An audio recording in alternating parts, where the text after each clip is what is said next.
Ikhwatul iman yang dimuliakan Allah, kita berjumpa lagi dalam kajian ilmu tasrif.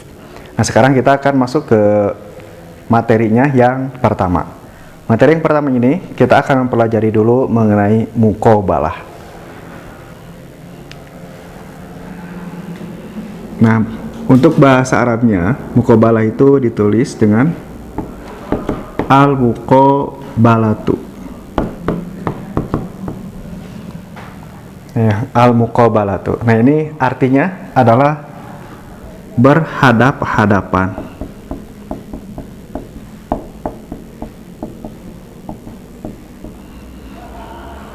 Nah, dan muqabalah ini diterapkan, dimasukkan pada kalimat yang kalimat itu pokok hurufnya itu ada 3. Jadi sebenarnya untuk muqabalah itu kan ada yang 3 huruf, ada yang 4 huruf. Tapi yang 4 huruf itu sangat jarang. Jadi kita menggunakan yang pertama ini adalah yang 3 hurufnya. Nah, yang 3 huruf ini ada huruf fa, ain, dan juga lam. Nah, fa-nya ini, nah dia disebut dengan fa'ul fi'li.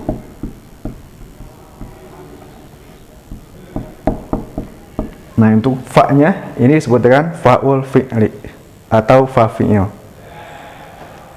Sedangkan ainnya, nah ini ain disebut dengan lamul fi'li.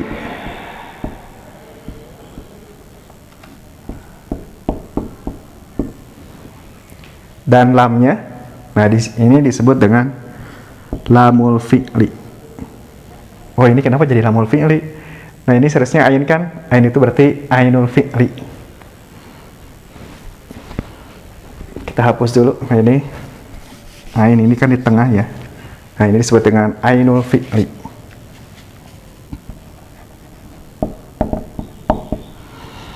Nah, dan lamnya, nah ini adalah lamul fi'li.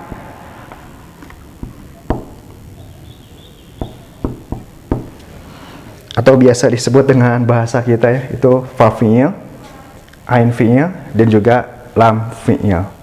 Nah, nanti untuk setiap kalimat, nah kalimat itu apabila kalimat itu ada 3 huruf, maka yang 3 hurufnya itu dilihat dia di posisi yang mana gitu. Jadi berhadapannya dengan huruf yang mana. Seperti kata jalasa. Ini jalasa.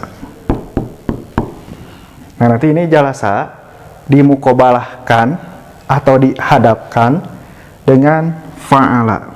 Fa'ala.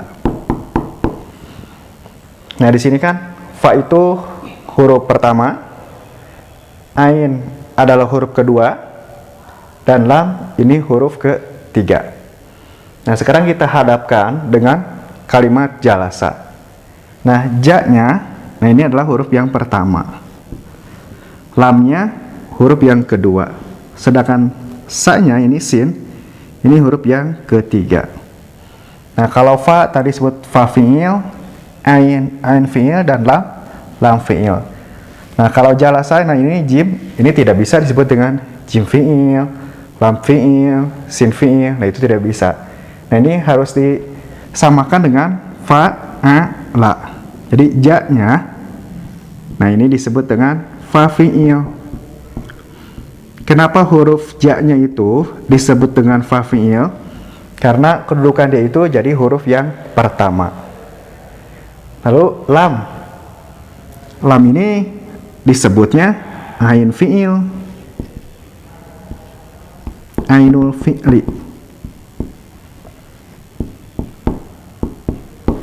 Kenapa lamnya disebut dengan ain fi'il? Karena lam ini dia posisinya pada posisi huruf yang kedua, sama dengan ain ini, maka si lam ini disebut dengan ain fi'il, tidak disebut dengan lam fi'il, karena dia kedudukannya di huruf yang kedua. Nah, sedangkan ini sin, nah sin ini karena dia kedudukannya pada kalimat huruf yang ketiga, maka sin ini disebut dengan lamul fi'li.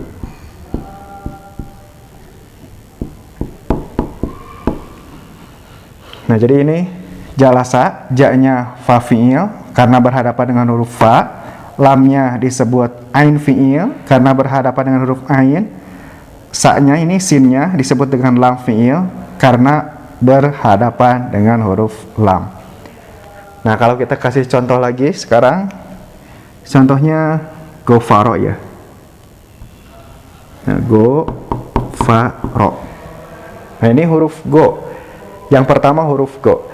Karena si huruf go ini dia jadi huruf yang pertama letaknya, maka go ini disebut dengan fa fi'il. Fa'ul fi'li. Nah, fa-nya karena dia posisinya huruf yang kedua, maka dia disebut dengan ainul fi'li.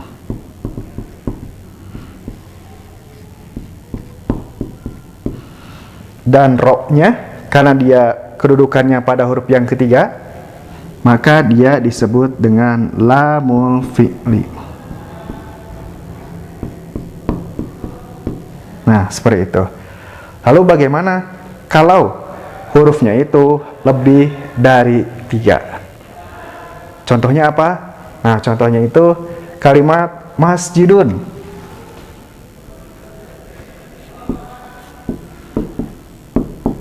Nah, kalimat masjidun ini kan hurufnya 4. Kalau 4 ya bukan 3 gitu. Nah, bagaimana ini bisa dimukobalahkan? Mana fa fi'ilnya, mana ain fi'ilnya, mana lam fi'ilnya? Nah, kalau yang seperti ini berarti kita harus tahu kalimat aslinya atau kalimat pokoknya. Nah, untuk kalimat masjidun, nah ini kalimat pokoknya itu ada 3. Pertama sin, kedua jim, yang ketiga dal. Nah, jadi kalimat pokoknya itu adalah sajada. Mimnya, nah ini adalah tambahan. Tambahan mim ini untuk menunjukkan bahwasannya kalimat masjidun ini adalah isim zaman atau isim makan. Nah, sedangkan sajada, nah ini sajada berarti si huruf aslinya itu adalah sajada, sin, jim, dan dal. Maka yang dimukobalahkan adalah 3 huruf ini. Berarti sinnya, karena dia huruf yang pertama, maka dia disebut dengan fa'ul fi'li. Nah, jimnya, karena dia kedudukannya pada huruf yang kedua, maka dia disebut dengan ainul fi'li.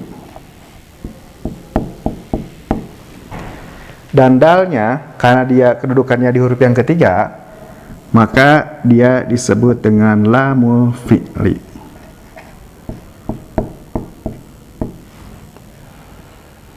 Baik, itulah materi mengenai mukobalah.